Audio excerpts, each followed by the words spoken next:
Jumatatu tarikit 9 arawetab somok kenyitab 2026 sait agenge cheisubu ko logoiwekab emet chebo Asai TV nesomanun Kwane Gilbert Korir ole katachin chitab kolejin kebe tuan agenge kotor kiwangu logoiwechu. Kitaune logoiwek chebo emet kebeberta nekakonde siyet kandoindetab emet President Dr. William Ruto bilit netinyegei ak kayumetab chepkondok chekiyoen tetutikab bandab tai cheechen en emoni nenaat kou National Infrastructure Fund. Kabinet ak en tuyet nekaindochi ine en kotab bororiet nebo Nairobi ole kamiten koboto kandoik alak cheboto ng'ololindet nebo kot neng'oten ng'atutik nebo boror Moses Wetangula, kandoindetab chechang en kwenutab kandoik alak. Wendi ng'atutienoton kotoreti en kayumetab chepkondok chebo legunotok bo National Infrastructure Fund asikosuldaen serikali tetutik cheechen cheboto 10,000 anan chotok kyokile megawatts chotok chebo 10,000 clean energy, silangoshek cheechen cheite 50, silangoshek chemengechen cheite 200 ak silangoshek 1,000 chemengechen mising ko anan mising ak chotok kora 2,500 chotok chebo kilomitaishek nebo dual roads ak 20 anan chotok chebo 28,000 notok ko kilomitaishek chebo ortinwek. Kabaraidetab notok nebo SGR kong'eten Naivasha, Malaba akoi Kisumu ak kabaraidetab kap indege nebo JKIA komakiboisien besenwek.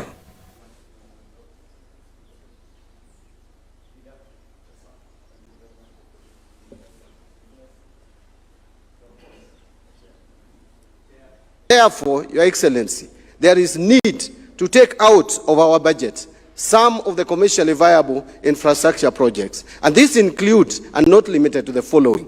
One is the airports and seaports. Two is our national highways, those which are commercially viable, and there are many, and we have identified them. Three, we also have energy sector, which needs more funding. We are currently generating just well over 3,000 megawatts, but we need over 10,000, Your Excellency.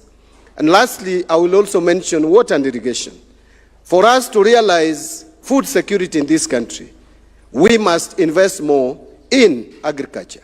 We cannot continue to rely on rain-fed agriculture because of the unpredictable climatic conditions.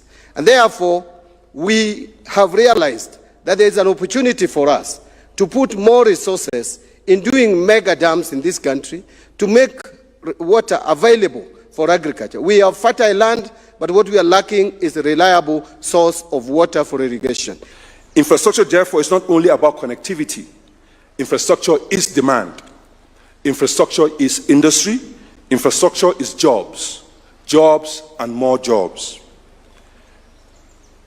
And once we recognize the scale of demand that we are creating with this infrastructure fund, the next question naturally follows. Where will this demand we have created be supplied from? Will the materials required to build Kenya's infrastructure continue to be processed elsewhere, only for us to import them back at higher cost? IFC stands ready to walk alongside Kenya in this effort, sharing global expertise, connecting with investors, and supporting project preparation so that the NIF delivers infrastructure that's impactful, sustainable, and inclusive. Your Excellency, we look forward to deepening our engagement as Kenya mobilizes capital to build the infrastructure that will power the nation's growth for generations to come.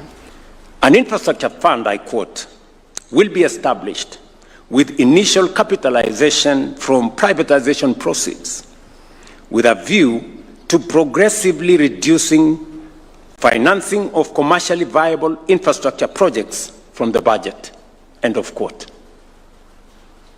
Today, we are doing exactly that.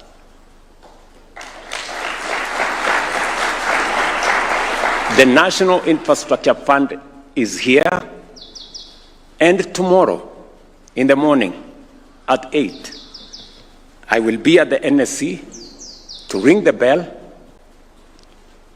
to complete the privatization of the Kenya Pipeline IPO and raise 106 billion Kenya shillings that will be the seed money for the National Infrastructure Fund. Today, I am pleased to announce that the expansion of the Jomo Kenyatta International Airport will be the first major project financed through this new model of financing under the National Infrastructure Fund. Just so that you know, and again, it looks too exact to be real, we just announced the contract for the expansion of Jomo Kenyatta International Airport. Between 15 and 20 billion shillings from the National Infrastructure Fund, from the proceeds of the Kenya Pipeline IPO, will go to financing the seed money for the expansion of Jomo Kenyatta International Airport. We will put in our 15 or 20 billion, pension funds, insurance companies, other collectives. You have the opportunity to invest. We are not talking about next year.